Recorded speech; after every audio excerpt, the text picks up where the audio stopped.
You're listening to MEGIDDO Radio. MEGIDDO Radio is a radio ministry of MEGIDDO Media. For more, visit our website at megiddoradio.com. That's megiddoradio.com.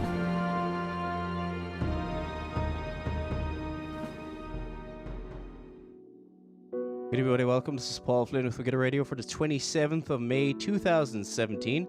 Thank you all for tuning in. On tonight's show, we're going to be talking about the very, very tragic events of this week.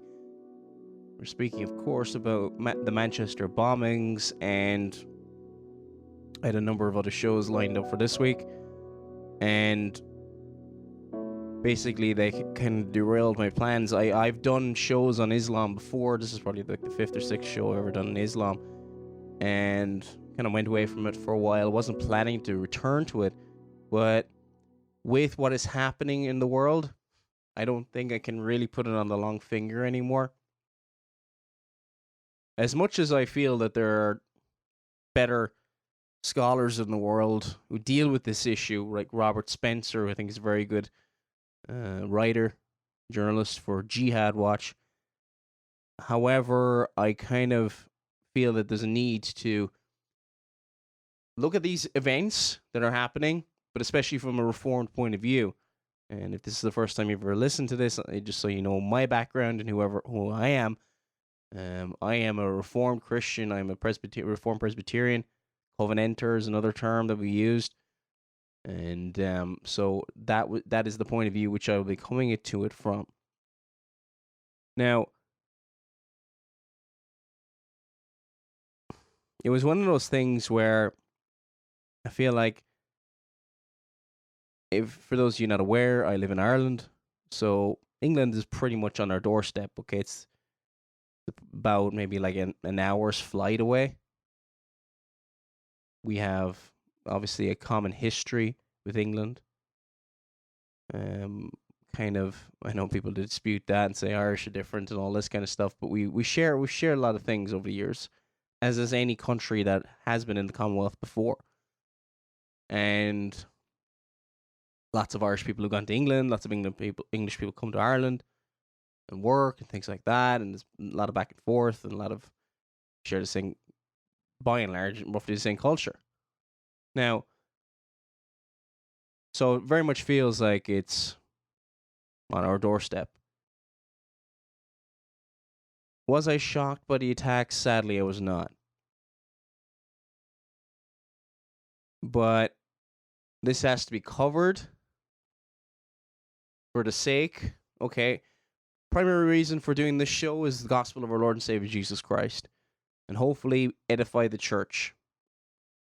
But after that, also it's important to obey God, preserve life where possible, to warn people of the imminent danger, of which the ideology and the theology which is proposed in the Qur'an and the Hadith, and the prospect of Sharia law.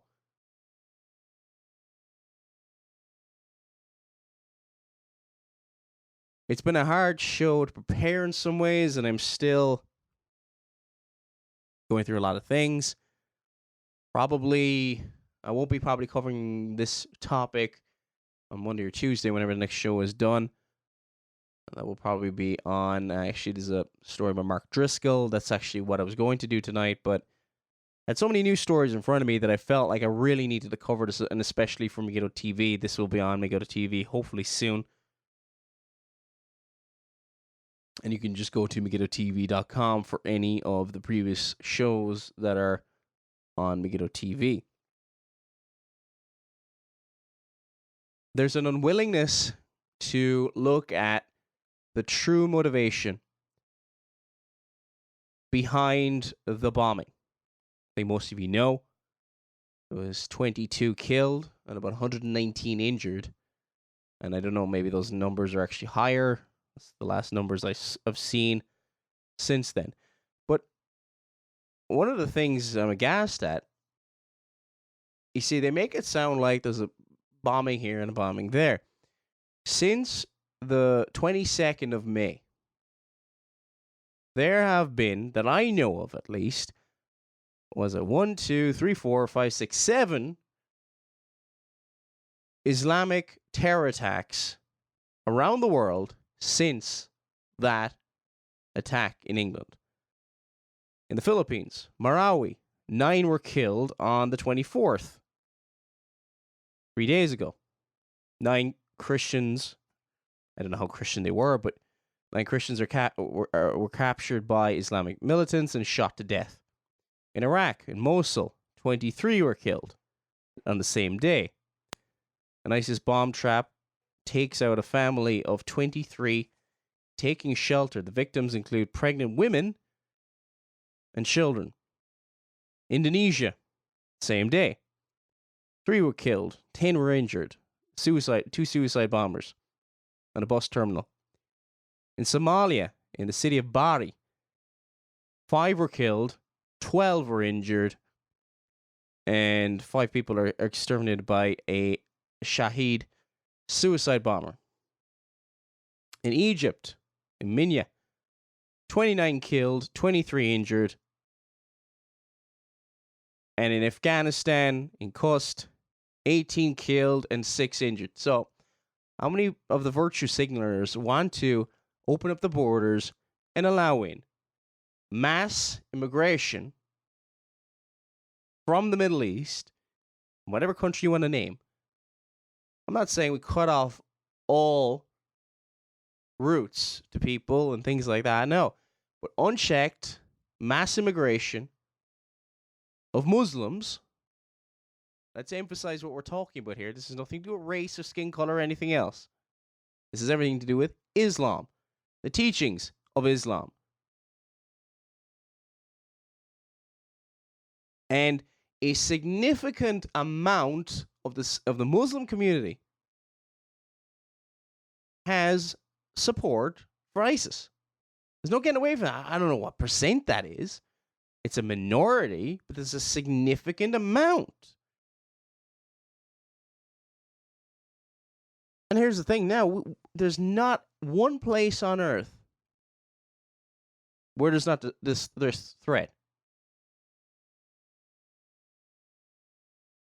What's at stake here? As there has always been a stake, there's always been people who aim to harm us, regardless of Islamic or whatever, are women and children.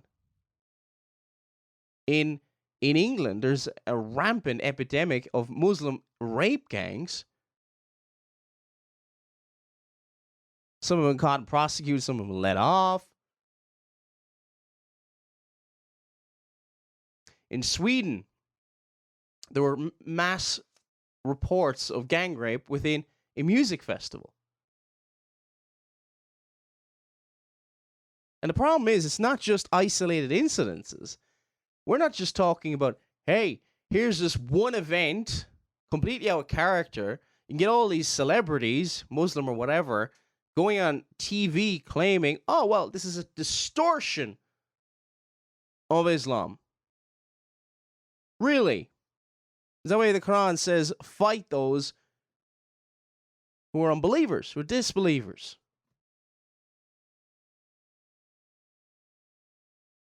This book right here teaches violence,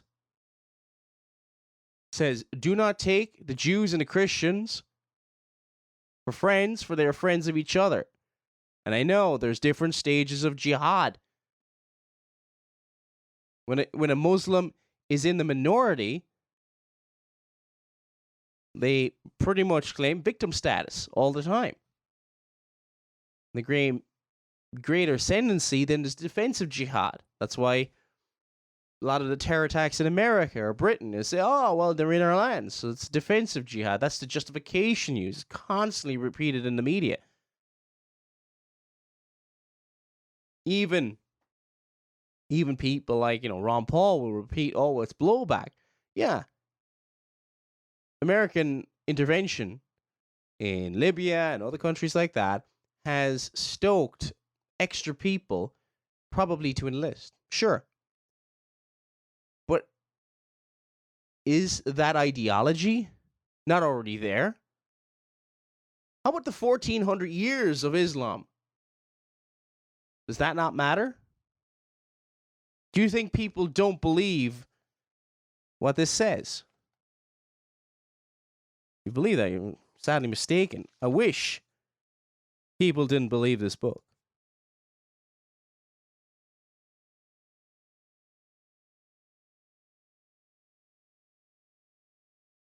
Talks about, I mean, you could just go through it. In Surah 9, verse 5, but when the forbidden months are past, then fight and slay the pagans wherever you find them, and seize them, and beleaguer them, and lie in wait for them in every stratagem. If they repent and establish regular prayers and pay zakut, that's kind of a tax, a kind of a obligatory tax, then open the way to them, for Allah is oft forgiving and most merciful. Fighting the unbeliever. Verse 14 of Surah 9, fight them and Allah will punish them by your hands. We're not talking about, oh, well, you know, and I say this to people sometimes. Oh, it's like, oh, well, doesn't the Bible say the same thing? No. The Bible says to love your enemy. In Matthew chapter 5, verse 44. Completely different message. Here it's fight them. Verse 29, fight those who do not believe in Allah nor in the last day. It's shirk, or kind of a blasphemy to a Muslim to take what they call partners with Allah, which is basically the Trinity.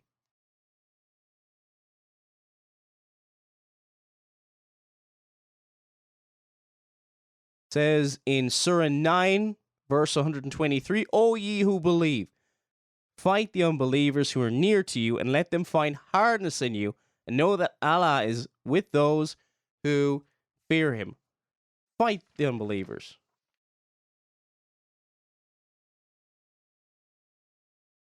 So that's in the Quran. And the Quran also commands in many places that, and this is never disputed, I hope, by anybody saying, that Muslims are not only supposed to follow Allah, but they're also supposed to follow the example of Muhammad. They're supposed to obey Muhammad. It's established in many places in the Quran. I don't need to go through it really because it's widely accepted. Now, the sayings of Muhammad are collected in what are called hadith. Hadith are kind of traditions or things like that. Probably akin to what the Roman Catholicism would say. Of course, they distort what I'm talking about. Roman Catholicism would distort what the church fathers said about the scriptures, but I digress. Those kind of traditions to interpret the Quran. You see, the thing with the Quran is, speaking as somewhat recent enough to studying the Quran and things like that, I mean, the last couple of years, started studying, what is it, about 2 years ago. It's quite all over the place, even chronologically. So, in a large amount of time, to understand, and I've seen many Muslim scholars say this, in order to understand the individual Quran, they don't really say Quran only. There's not many Muslims who would be Quran only. They need hadith. And these hadith are huge volumes, such as Sahih al-Bukhari and Sahih Muslim. There are these traditions. They're basically, how would I describe it? Been collected sometimes hundreds of years after the fact, and tested back in whatever way they've done it. And there's these collections. Whatever the case is, Sahih Bukhari is recognized as the most respected hadith collection. It's about, I think it's about 9 volumes or something like that. It's the sayings of Muhammad. Also, Sahih Muslim is second to that, and there's other ones as well. But one of the things, especially in that would pertain and would be very interesting for the media to discuss, if they had any courage at all, which they don't, they're so busy virtue signaling and just saying, let's all come together, let's all be united, we will not let this defeat, just continue like normal. Business as usual. Don't do anything. Don't educate yourself on what is actually happening. That's the message from the media and the pop stars who live in a bubble, who don't want borders, but are quite happy to live in their massive mansions where they're not affected by any of this, to be honest. It's everybody else who's affected by this. And let me be clear. It doesn't matter where you live, in Australia, America, obviously in Britain and Ireland. ISIS's crosshairs is on any part of the world that will not submit to its caliphate. They've declared a caliphate back in 2014. They've declared that, what's the guy? Abu Bakr al-Baghdadi, probably pronounced his name wrongly, but he is, at least back in 2014, was the caliph. They claim is a caliph. And once the caliph is in play, hasn't been for, since the 1920s or something like that, then no longer is defensive jihad needed as a legitimate defense anymore. Now, offensive jihad kicks in.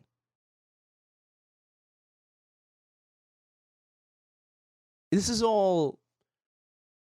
the playbook from the last 1,400 years of bloodshed from Islamic invaded into Europe. What was the blowback of the Byzantine Empire to the Muslims? I'm sure people will find something. But back in the 7th century,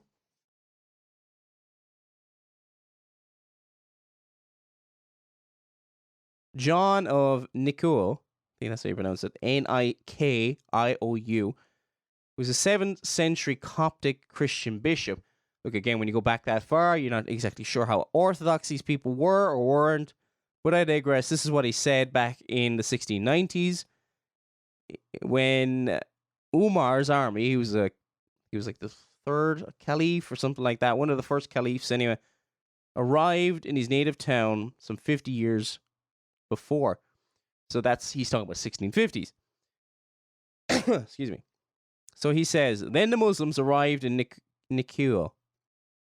There was not one single soldier to resist them. They seized the town. Notice how it says there were no soldiers to resist them. Okay? They seized, he said, the town and slaughtered everyone they met in the street and in the churches, men, women, and children, sparing nobody. Then they went to other places, pillaged and killed all the inhabitants they found. But let us now say no more, for it is impossible to describe the horrors of the Muslims committed when they occupied the island of Nikiou. And it talks about then Umar's commander, Amir ibn Alas.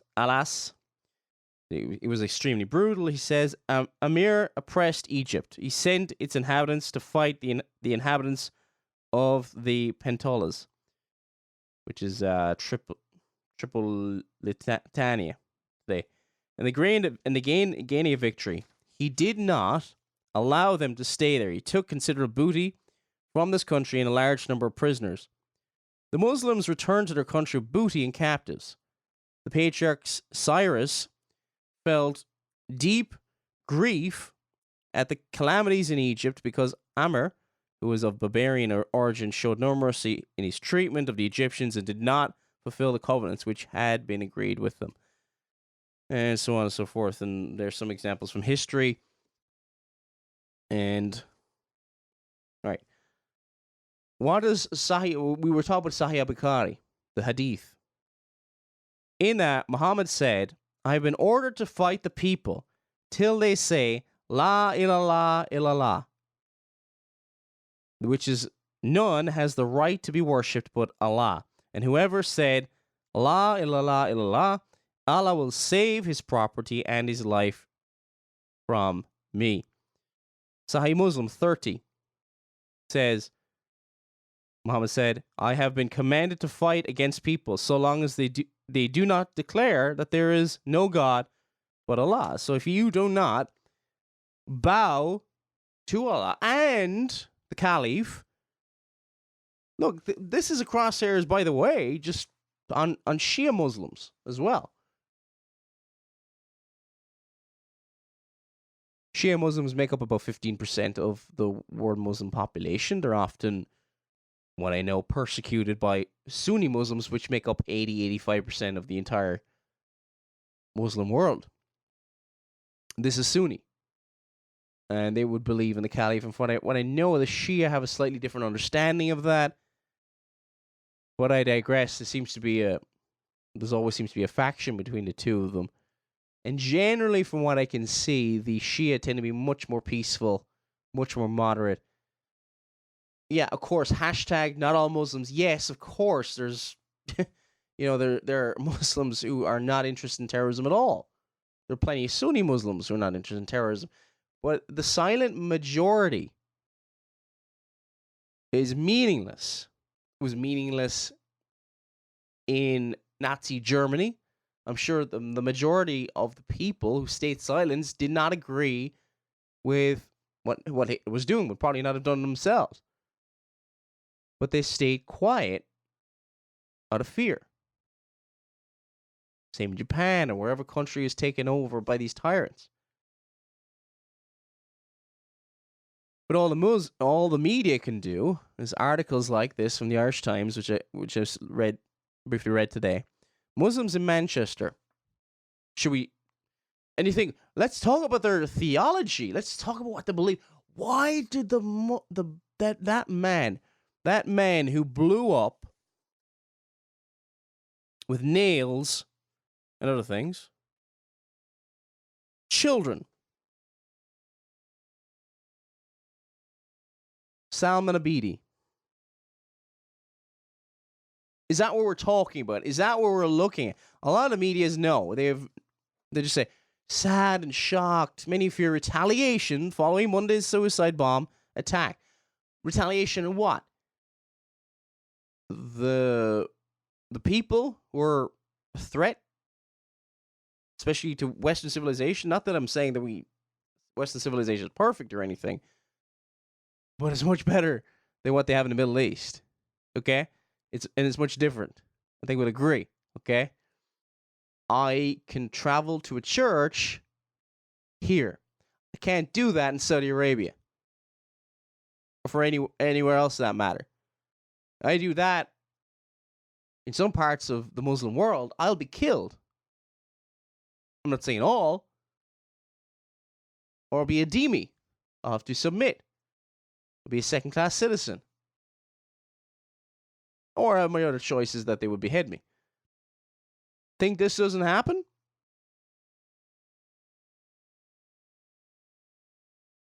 There are, again, right? And this is from the website, thereligionofpeace.com, and you can go there yourself and check out a lot of this. From the 13th of May, 2007 to May the 19th, 2007, there's been 55 attacks, 313 killed. I'm talking about jihad. There's been 12 suicide bombings, and in 15 countries. And again, they say that they do not catch all the attacks. Not all attacks are immediately posted. They don't. It's not possible to catch all the... Isn't that scary? With that massive number, they still cannot account for everything. In the last month, from between... Go back. When does this go back? The 27th of April, 2017. The last month, basically. To today. There has been 166 Islamic attacks in 26 countries. 1,070 people were killed. 1,034 injured. People want to talk about, the Americans. Look, I was never in favor of Iraq going into, well, it was a long time ago. I don't know. I probably didn't have any views until later, and I was against it in 2001 when they went into Iraq. What age was I? I was 17, so I was pretty young. So I've never been in favor of the wars of invasion. And look, hasn't worked. It's been a disaster. It has created a power vacuum, especially in places like Libya, and allowing the Islamic State to get in there. Yes, Assad is not a great man. He's not a nice man, or there's a lot of horrible dictators in that part of the world. But sometimes when you get rid of a somewhat secular dictator, you have a civil war on, and you get a bloodbath, and you get the Islamists coming to power. Now, people can have the conspiracy theories, whether that's what they wanted all along. I always say with any of this kind of stuff, document it. There's too much speculation. Ever since 9/11, people have had... I think there's a lot of research went into 9/11, by the way. And I think there should be a new investigation. That's as far as I go with that anymore. Of course, I believe that explosions were used in the buildings. That might be quite a controversial opinion. I do, it's funny, my view on it's kind of gone back and forth. I do believe Islam was involved, but we don't know the full facts of the day. Can I just say that? Yes, planes crashed into it, but I don't think that's what brought it down. Yes, Islam was involved, but we know so little about that day. Because of that, so many theories have come out.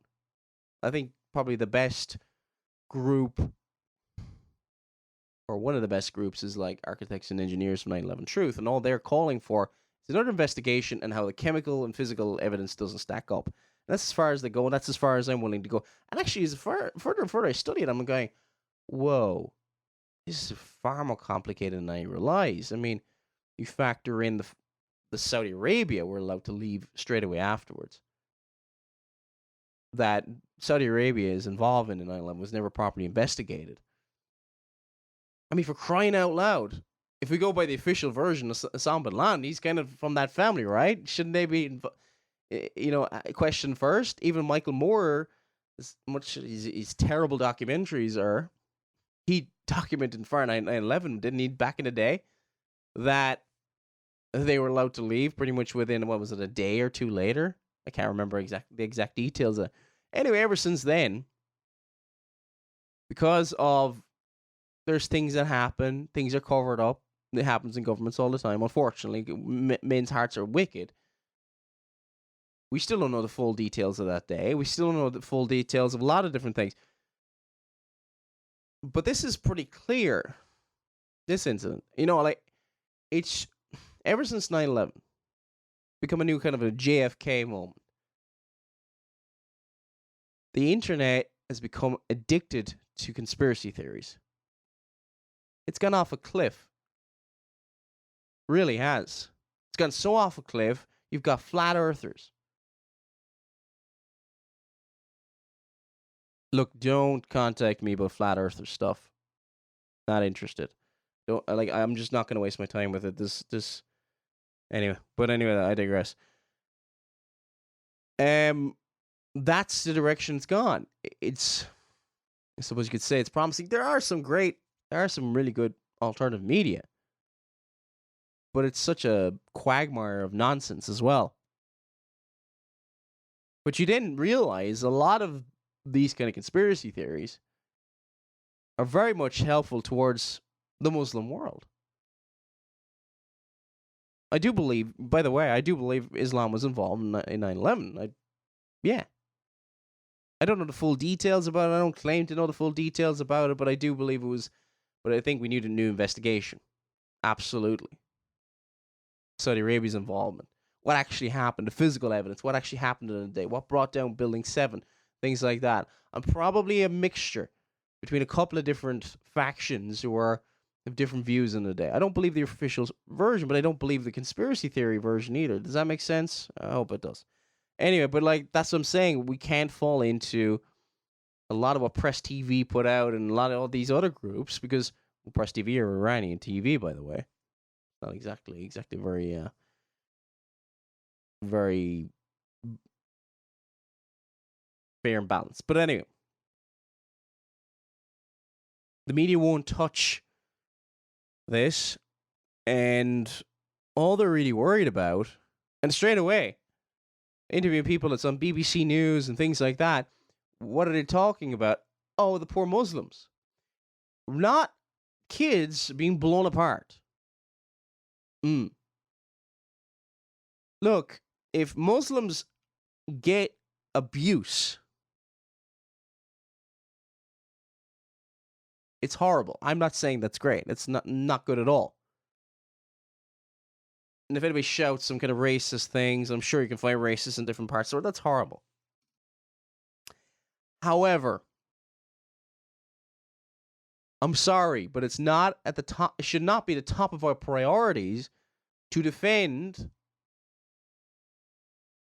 an ideology which produces this. Ultimately, all these people need the Lord Jesus Christ. Being an atheist, a Roman Catholic, Sikh, Muslim, peaceful as... If you don't believe in the Lord Jesus Christ, you have no hope. You need a substitute. For all have sinned and fall short of the glory of God. You're a sinner. I'm a sinner. My only hope is in Jesus Christ. And that needs to be where you look. That's above all else. That's the most important thing that I could ever say in this whole show. You need Christ, and without Christ, you have nothing. The wrath of God abides on you, regardless of who you are. A liberal Protestant, a Muslim, a Roman Catholic, a Buddhist, whatever. You're not believing in the God of the Bible, you have no hope.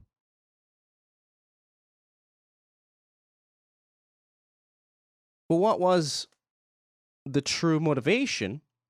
A couple of media outlets have kind of covered it, that he launched a suicide attack out of, quote, love of Islam. And kind of twisted revenge, apparently, for the U.S. airstrikes on Syria. This is what his sister claimed, anyway, at least. But this is what's killing a lot of people. Why? Well, apparently there was reports, we don't really know at this point, at least I haven't been able to corroborate them, that, it's been suspicious, he was been...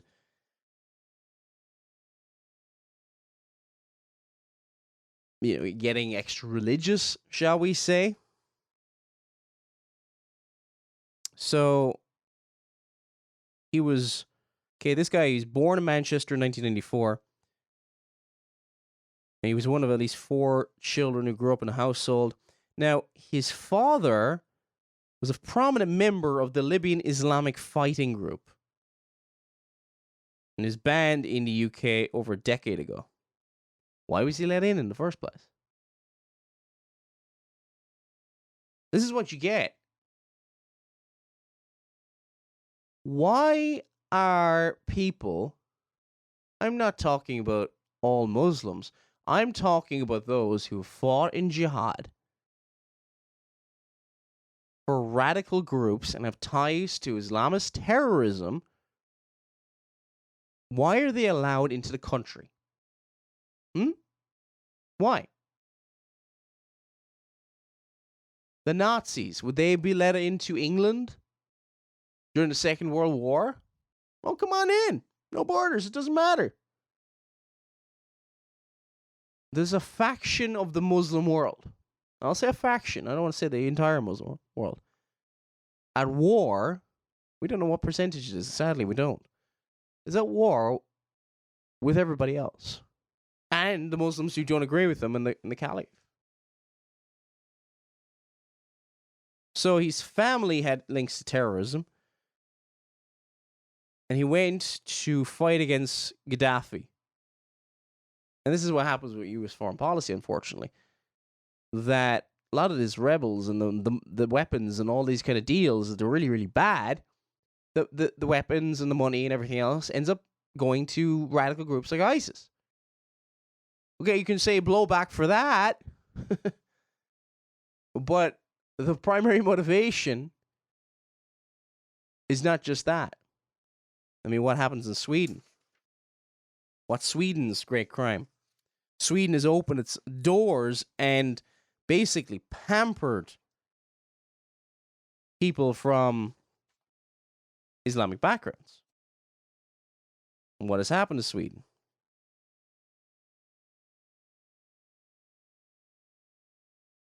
Some horrific things, sexual assault. Actually, it's very hard to get statistics, but if you look at some of the statistics,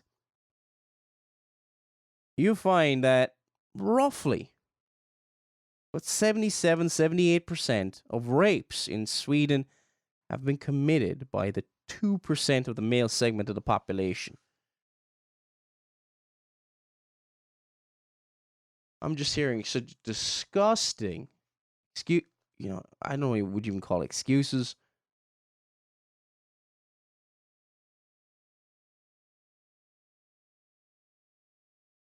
In Sweden, this is from public radio in Sweden, a third of the recent asylum seeker fires, and this is back in January of last year, have been started by asylum seekers themselves.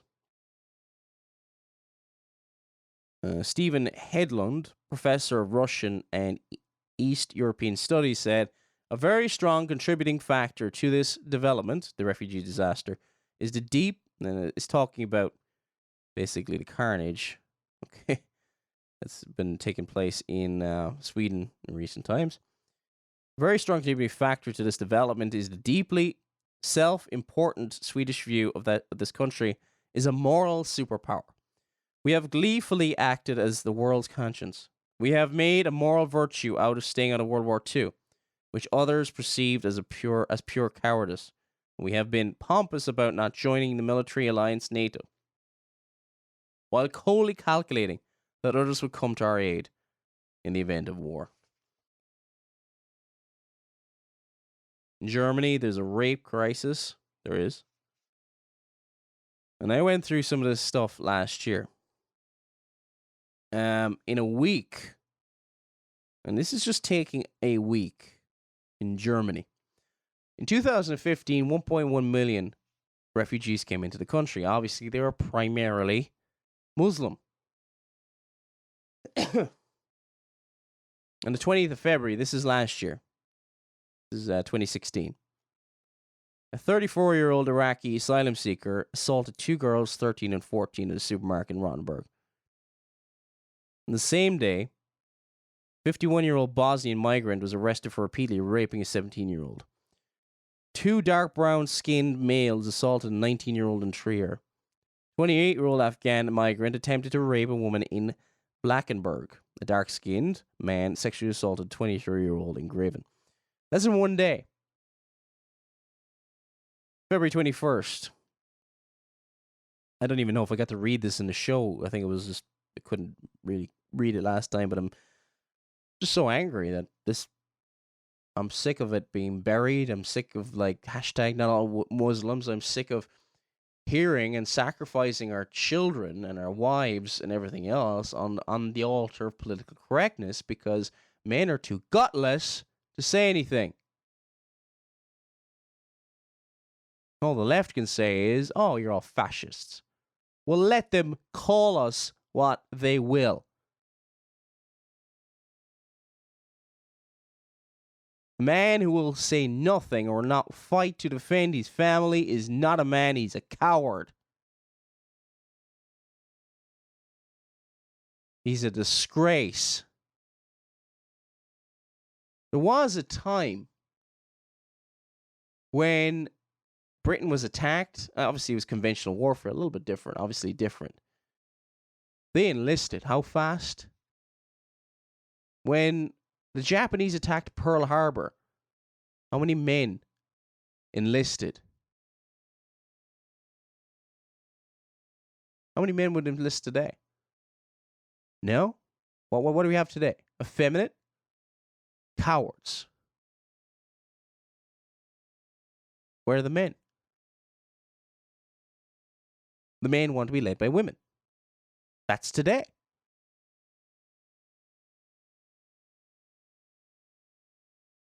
I'm just going to give you one more day in Germany of February last year. This is just a lot of the research I did last year. 7 migrants from Afghanistan and Iraq invaded female changing rooms in a public swimming pool in Aurich.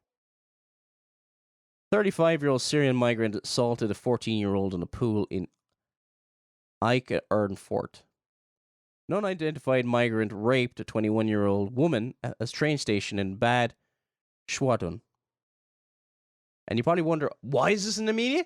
Because the police don't want to report the region, the ethnicity. Oh, it might be racist.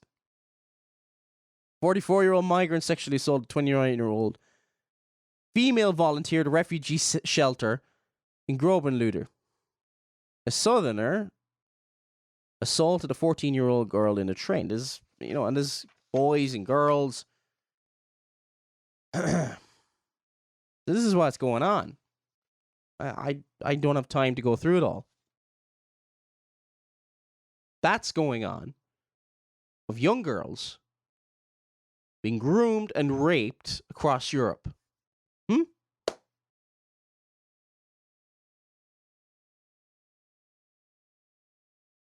And you say, well, what's that got to do with the Quran? There is a teaching in Islam that women can be taken captives and you can just do whatever you want with them.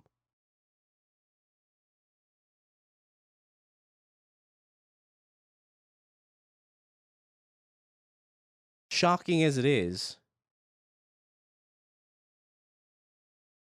it's the truth. Whomsoever your right hand possesses, the Quran says. This is permitted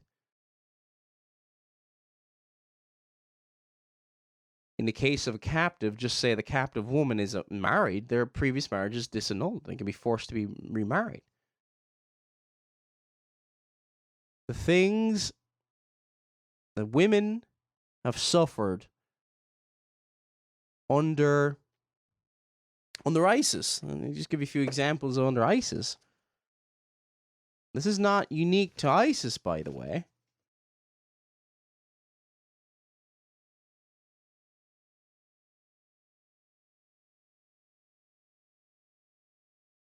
So, Robert Spencer, not to be confused with Richard Spencer, by the way. Robert Spencer, who's the director of Jihad Watch, said, in line with the Quranic permission to Muslim men to enjoy the sexual favors of the, quote, captives of the right hand, the Islamic State captured 3,000 non-Muslim Iraqi women, Yazidis, and Christians in the summer of 2014 and forced them into sex slavery. Looks but also boys and girls. And look, that's completely consistent with the reports from Sweden, Finland, all these other countries. Why doesn't the media cover it? Because they're a lot of them are leftists, multicultural, and they're so invested in their theory. Doesn't matter how much it's debunked by the evidence, doesn't work. A man who really believed in this whole Islamophobia and we can all get along was a man by the name of, I'm trying to get his name here.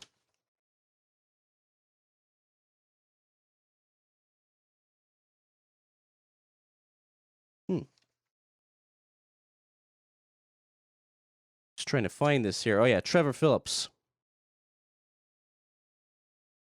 And there's some details here with Trevor Phillips. Basically, as leftist as you can imagine, very typical back a long time ago would have been very typical of people saying Islamophobia, any kind of criticism of Islam is Islamophobia.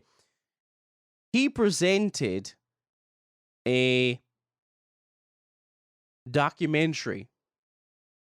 It was last year. At least in this website, it's dated the 11th of April, 2016. Channel 4 survey and documentary reveals what British Muslims really think. So he did a survey and he asked, and in the survey, very difficult questions were asked of Muslims. And he had to kind of come to the conclusion afterwards, it's not working. There's a great cause, great divide.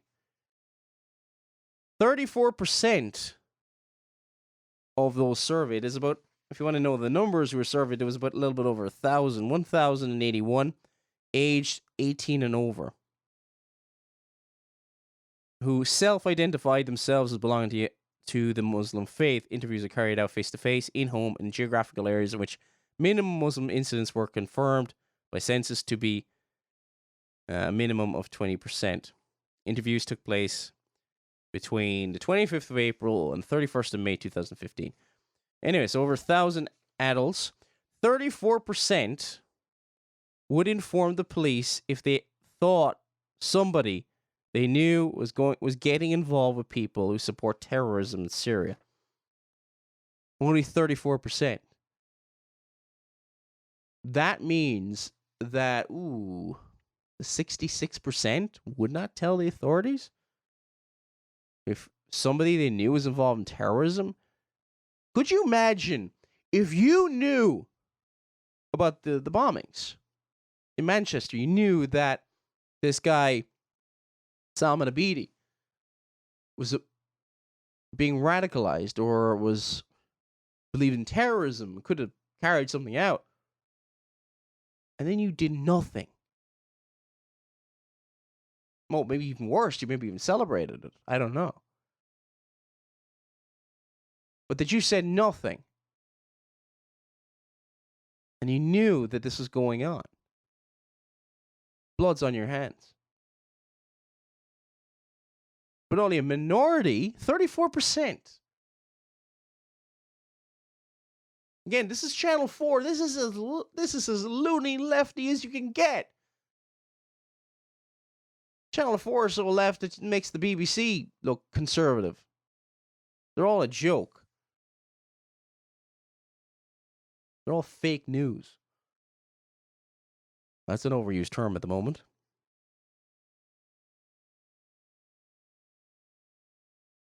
What were some of the other findings? There was plenty of other things.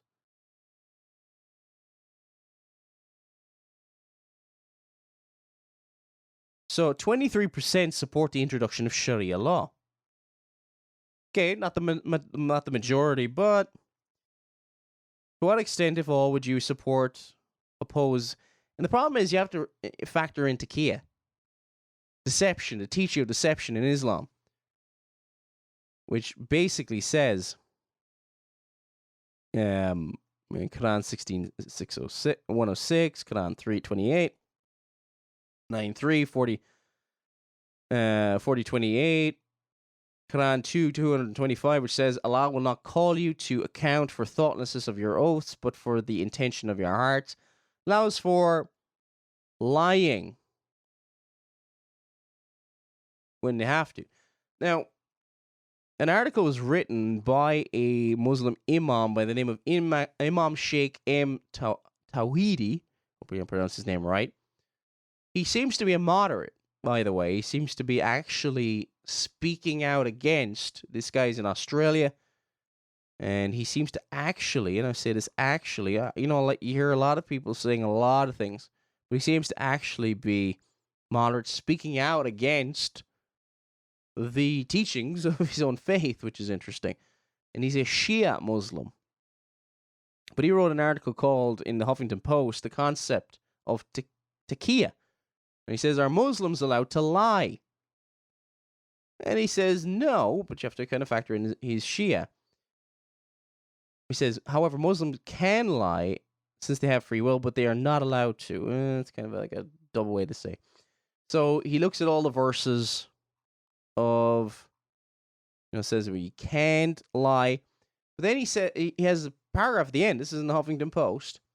The Sunni school of thought. And then it says, on the other side of the lake, Sunni Islam, which is the largest denomination in Islam, also exercises taqiyya. However, it is restricted in dealing with non-Muslims only, of course. According to the jurisprudence of Sunni Islam, a Sunni Muslim, and you have to remember, this is about 85%. Shia Muslims are the minority, a small minority. Okay, Iran is Shia, right? But you're talking like in most countries, a lot of the Shia are a minority. However, it's restricting the deal with non-Muslims only. According to the jurisprudence of Sunni Islam, again, this is coming from an imam, a Sunni Muslim is permitted to practice taqiyya and provide false information only to a non-Muslim and should only speak the truth to a Muslim. Whether they consider the Shia to be a Muslim or not is another thing. That's very interesting how he said that at the end. Yeah, I think vast majority of Muslims would, but yeah. Anyway, So taqiyya, they're allowed to lie. Sahih Bukhari 52,269. Prophet said, war is deceit. Get the full one here.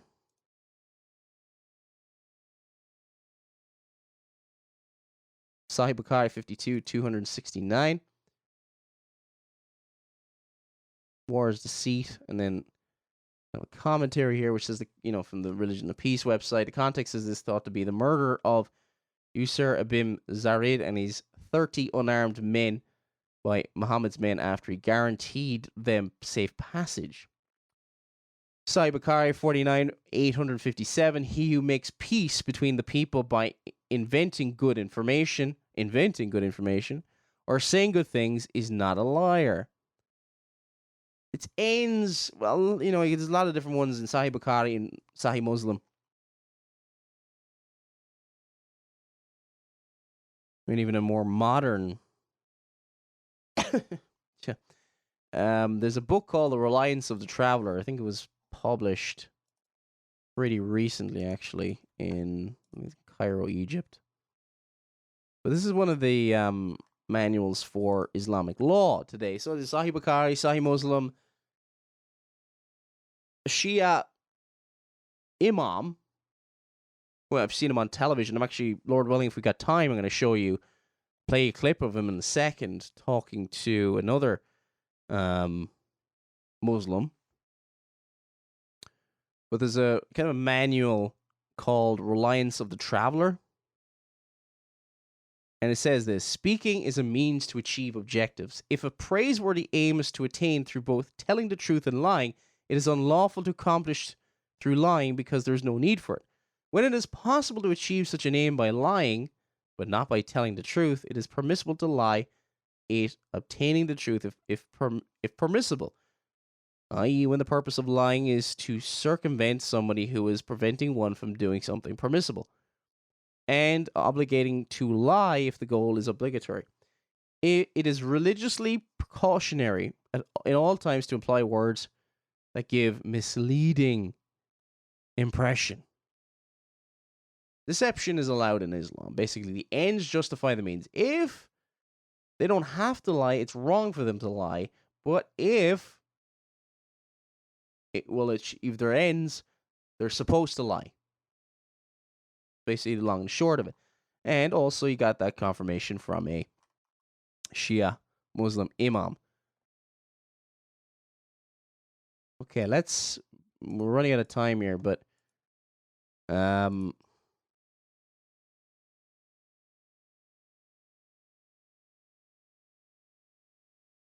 try and get this back up.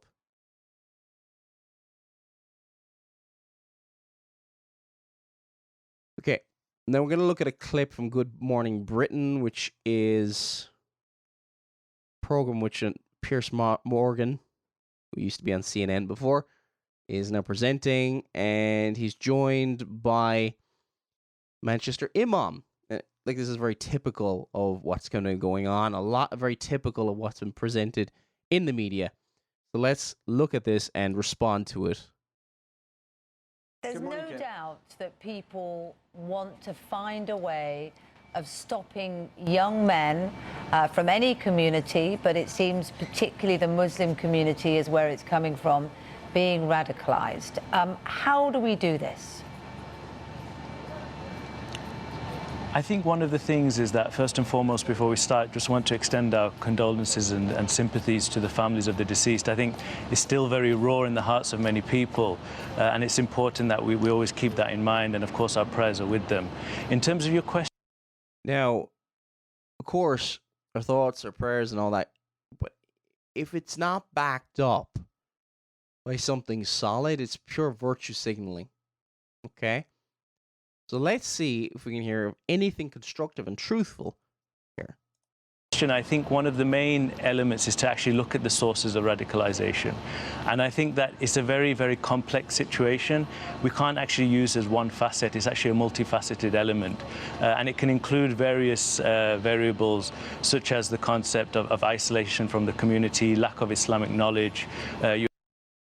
isolation from the community. I feel lonely, so I'm just gonna blow people up. Oh, that's just wonderful. I hear this stuff. This nonsense from people. So isolation and community. Oh, we got to do more things to incorporate them in and let them feel more welcome.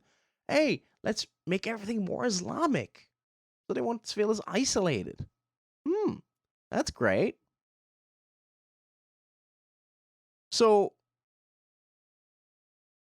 what's really put forward by the media is constantly these are poor, silly, naive, stupid people who are led along.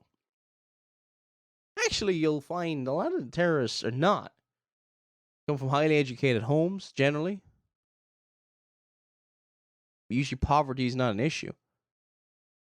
Come from wealthy homes, a lot of these people, especially the people who travel to the Middle East and go and fight in Syria for Islamic State.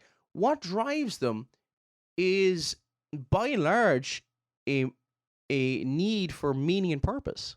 Seriously. The whole thing about fighting for a cause. See, teenage girls traveling to, become basically slaves to horrible men in the Middle East, basically ISIS fighters. But it's all about being part of a cause. I mean, I know friends who, a good friend of mine actually was, like in Ireland we had issues with terrorism as well, but very different because the IRA didn't actually blow themselves up. They actually wanted to keep living, so it was a little different situation here. But I remember a really good friend of mine saying to me that he grew up in a kind of an IRA home where they would have, been kind of safe house for people and things like that. And it was that rush of feeling of being part of a cause. And he felt part of something. I can relate to that. Yeah, the cause is evil and wicked. Horrible. But all these stuff is isolation.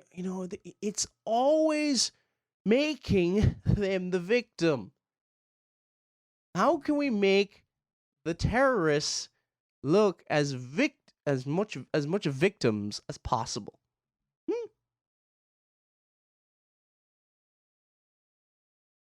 Now, the factors he's putting forward is all the same rubbish that just is completely formed from the facts, completely disregards any of the testimony. This is complete nonsense put out by the Muslim community, by and large.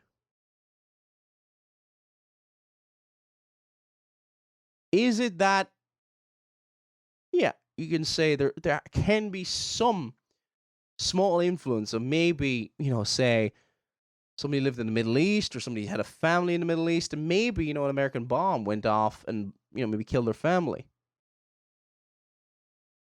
Maybe that might radicalize them. But by and large, you see, can radicalize.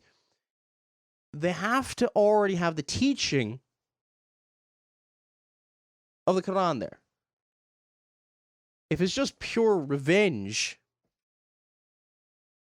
well, you're not going to have how many people fighting for ISIS from all parts of the world, united in this one dream of kind of a dystopia or utopia, whatever you want to call it, under this Islamic State caliphate.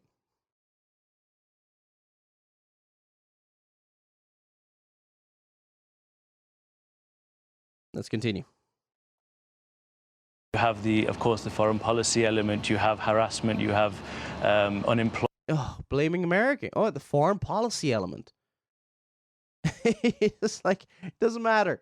And this, the sad thing is, the left are also propping this rubbish up as well. But Employment, family issues, mental health. So there are a multitude of elements, and I think not the Muslim texts, not Sahih Bukhari, Volume 9, number 17. The blood of a Muslim. This is apparently Muhammad saying this. The blood of a Muslim who has confessed that none is right to be worshipped but Allah, and that I am His messenger, cannot be shed except in 3 cases: for murder, for marrying a person. That's actually not the quote I was looking for. So to participate, Sahih Bukhari 125, to participate in jihad is in Allah's cause.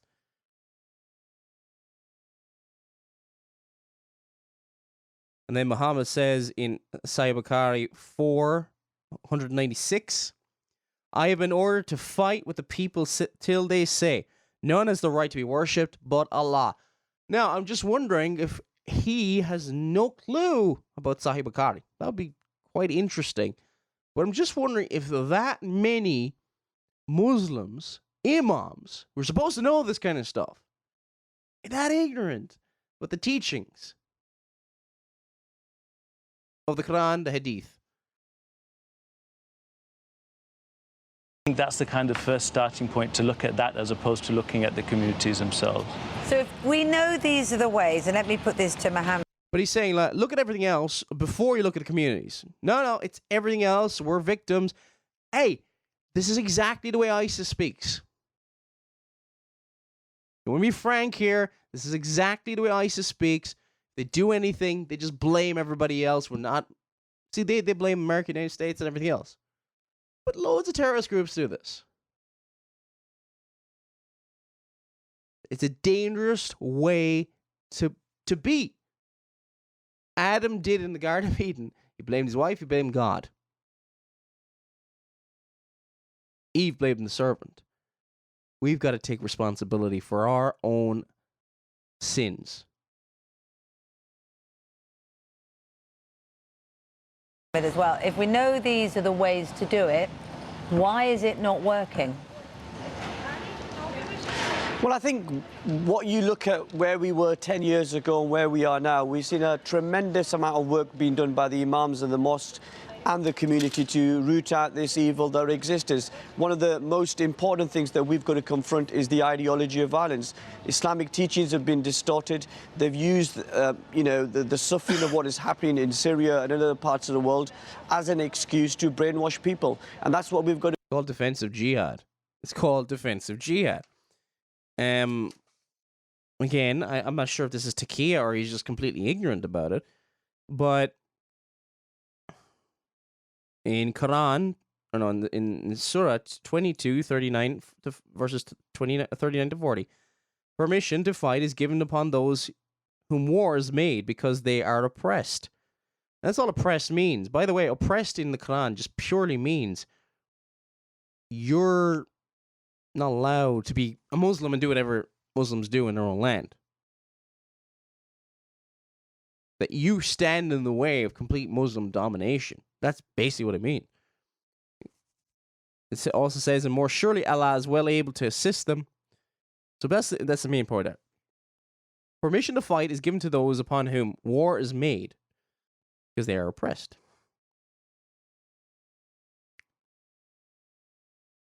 Surah 9:29, again, we quoted this again. Fight those who believe not in Allah. What does fight mean? This is a difficult one.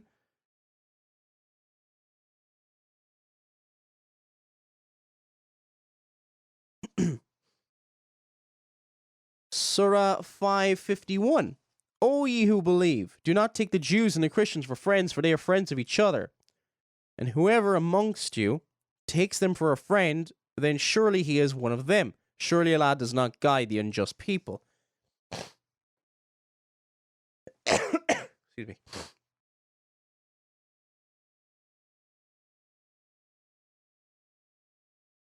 Sahih Muslim 43:66. Muhammad said, I will expel the Jews and the Christians from the Arabian Peninsula, and I will not leave any but Muslim. And they're supposed to follow Allah's example. When they conquer a place, there's three options for those conquered. They can become dhimmis. They submit and become second-class citizens and pay a tax.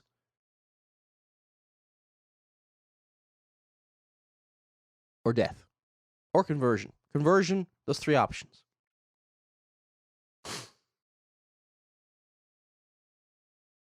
Al-Bukhari and Al-Abd al-Mufrad in 1103, Muhammad said, do not give the people of the book the greeting first. Force them to the narrowest part of the road.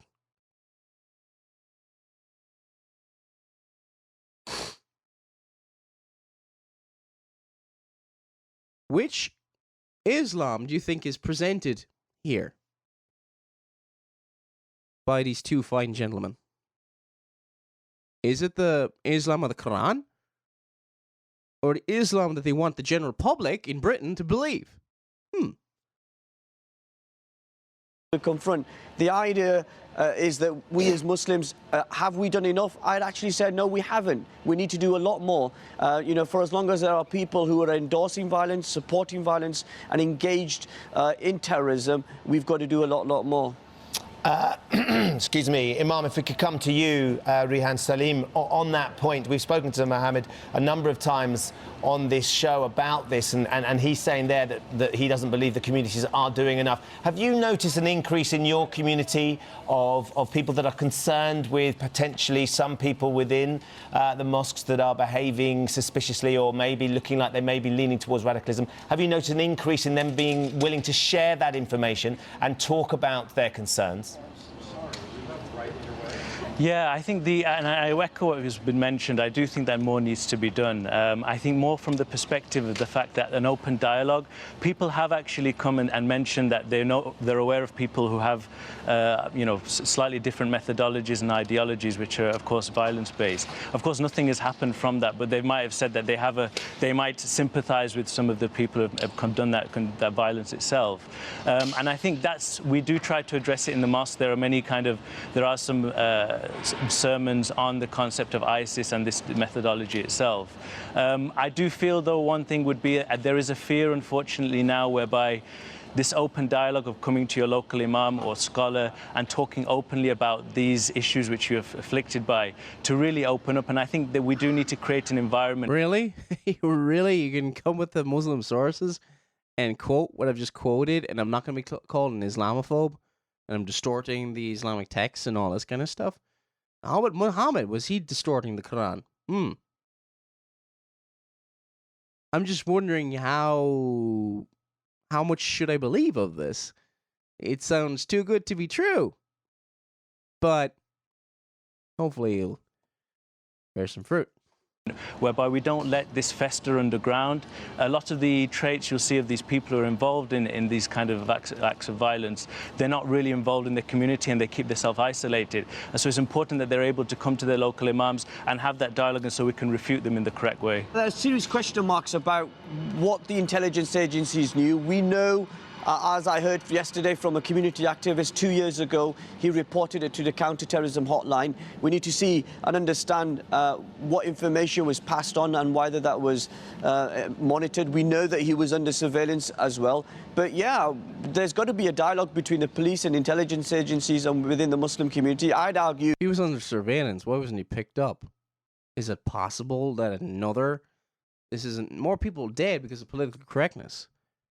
There's undeniable fact around the world, but people are so afraid of being called racist or Islamophobic or whatever else. Does this prevent against people searching them? Because what do Muslims do? I'm being persecuted. And then the left goes crazy. Maybe that's got something to... I'm not saying that it would have helped necessarily, but... Or maybe in this situation, maybe it wouldn't have made a difference. But maybe it would have. Here in Greater Manchester, we've got excellent relationships with the police, and we're doing a tremendous amount of work to build that trust. Yeah, I bet they have an excellent relationship with the police. Maybe too excellent. Because, anyway, but I digress, but I'm not going to that here. The mayor of Manchester said that the bomber was just a terrorist, not a Muslim. Nothing to do with Islam here. We don't have time to go through it here. I'm going to play a clip here. This is from Australian television. They're talking about this. And I'm going to try and wrap it up after that because I've only got about 10 minutes left in the show. Or at least I'll try and keep it to that. Imam Tawhidi, who is a imam in Melbourne, Australia. Again, I was referring to him there with the the article on Takia. This is very interesting. I'm going to try and play this with as little interruption as possible so that you can see this clip, Lord willing, when it's up on Megiddo TV. But you'll also be able to hear it at megiddoradio.com. The events in Manchester have sent shockwaves right around the world, and now Australia's Muslim leaders are speaking out against the atrocity. Joining us now, Dr. Jamal Rifi, who's a prominent figure in Sydney's Lebanese Muslim community, and Sheikh Imam Tawhidi from the Islamic Association of South Australia. First, you, Imam, the suicide bomber, 22 years old, born in Manchester. How did these young people get radicalised? Good morning. Basically, we need to be very realistic when dealing with this matter. You have a 22-year-old who gets radicalized over 2 or 3 sermons within a Friday mosque gathering. And the killer of Curtis Chang in Sydney was 15-year-old. And just on the 23rd of this month, 2 days ago, we had a 22-year-old female who is now being arrested, or was arrested, after having ties with ISIS in Adelaide. Now, this age is an age where someone would expect people to be going out, having fun. But no, we have a large number of youth that are being radicalized. This happens because of the books that we have, the Islamic scriptures that we have. They push the Muslim youth to believe that if you go out there and you kill the infidel, that's how you will gain paradise. So, did you hear that? This is an imam on Australian television saying that it's the Muslim scriptures saying that if you go out and kill the infidel, this is how you attain paradise. They're listening to preachers, if you like, sermons, 2 or 3 sermons by clerics like yourself, radical clerics. What do you more moderate clerics do to out your compatriots who are turning these young Muslims? Well, it is very hard being a peaceful, moderate person within a society that is infested by extremist Muslims. I will not deny this fact. We have a large number of Muslims that are extremists, even in Australia, and we see them when they come out in the Sydney riots, and we see them attacking the police. So we're being infested by radical clerics here in Australia? Yes, clerics and followers as well. And I've said this to many government authorities, and I'd like to show you something. I bought this 2 days ago from a shop within Melbourne. This is Al-Qaeda's flag. These are stickers that are being sold for a few dollars. They have them on their windscreens. They have them everywhere. Now, I know that these things can be obtained from anywhere, even online or even on the internet.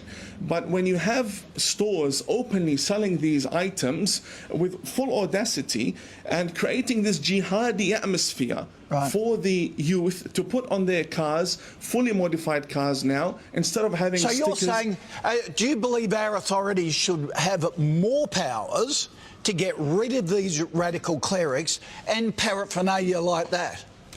I think we've got to get tougher. I think our authorities have misunderstood the situation. They have good relationships with the Muslim community, but having good relationships with the Muslim community does not necessarily mean you have control over them and that you can prevent a lone wolf attack. Yep. Jamal, you've constantly condemned many acts of terror. Do Muslim leaders have to be more vocal? The Prime Minister and the Foreign Minister yesterday were surprised that Muslim leaders were silent yesterday on this whole issue. Do you have to be more aggressive, or do you live in fear? Look, we don't live in fear. We live in a very peaceful country. I don't know where the Imam got his information from. First of all, these scriptures existed for hundreds of years. They didn't incite for violence or terror act. It is an ideology of the so-called Islamic State and Daesh, and they are actually targeting the vulnerable young people, impressionable people. But we are Australian. Our Prime Minister has expressed the feeling of the nation, and that includes Australian Muslims. Our Grand Mufti only yesterday, our Grand Mufti have condemned this act. We have shouted from the rooftops our condemnation of these acts. Now, Imam, what more can we do? Only last Jamal, week... Imam, you're shaking your head. Is there a disconnect? So throughout the whole response from this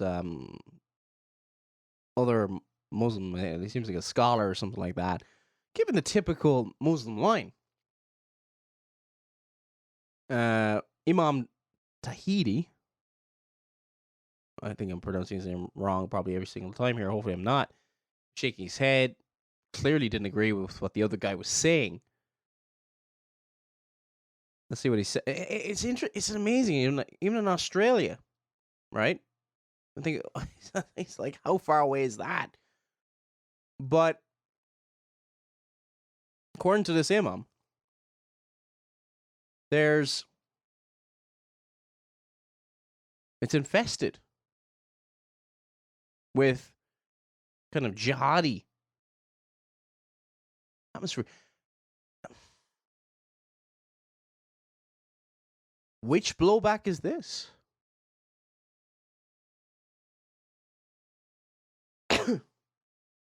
If you lie back and do nothing, you know what they're going to do? They'll take everything.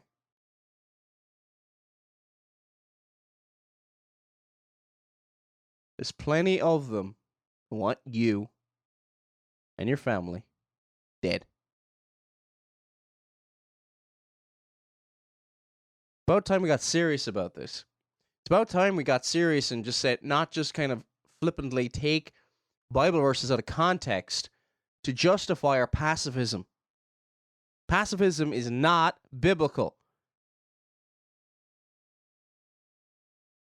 A man calls to your house, trying to attack your family. What do you do as the leader of the home? You defend your home. You don't just take a verse and just say, well, we battle not against flesh and blood. I better lie over and say nothing.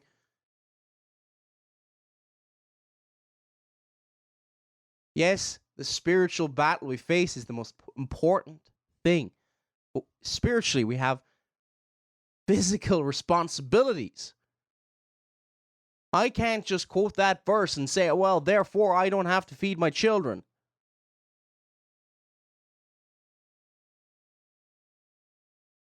Yes, we want all we meet to be saved, Muslim and non-Muslim alike.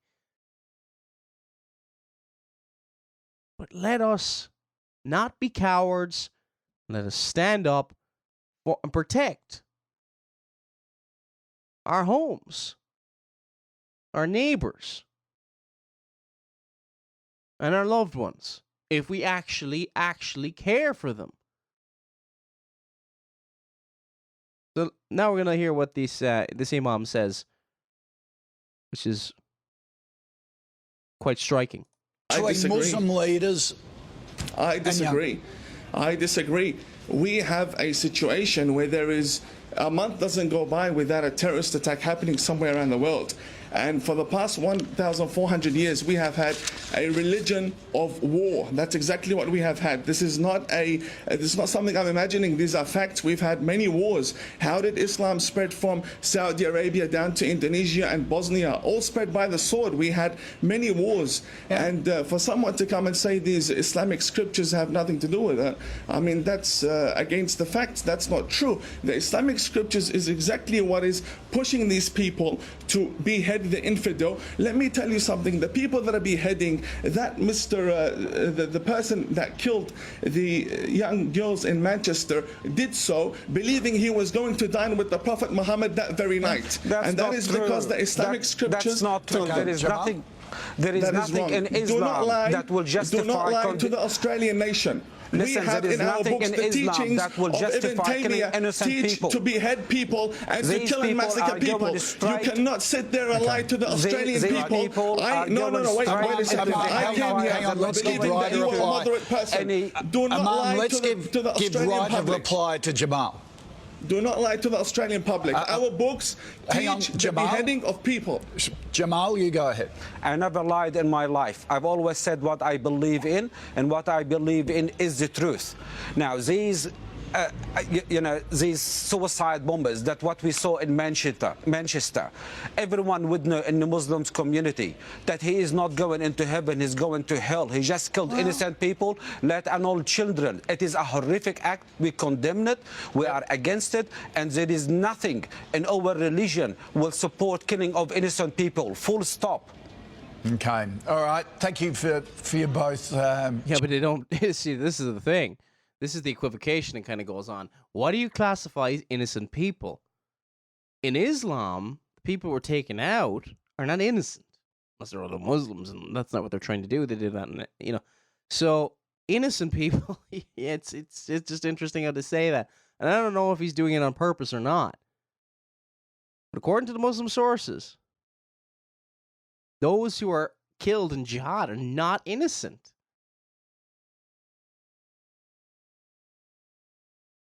Thank you both for your time this morning. I appreciate it. Thank you. God bless you. Sam, just wow. is this one of the issues that there are such extreme views within the Muslim community itself? It's one of the issues, but can I just say that Imam was on 7 News a couple of weeks ago, and one of our reporters took him to Western Sydney, and he was spat on and sworn at by a lot of the locals there for speaking what a lot of us will say is quite sensible stuff. So a really very big split there within their community. Is that the problem? Oh, the peaceful, loving, caring Muslims. What happens to the Imam who says what's in the Qur'an? The Imam! He gets spat at and attacked. That's what this reporter said. This is from, was it Channel 7 in Australia? I'm not too sure what the channel, but I don't know what else can be said here. What else can be said? What else can be said?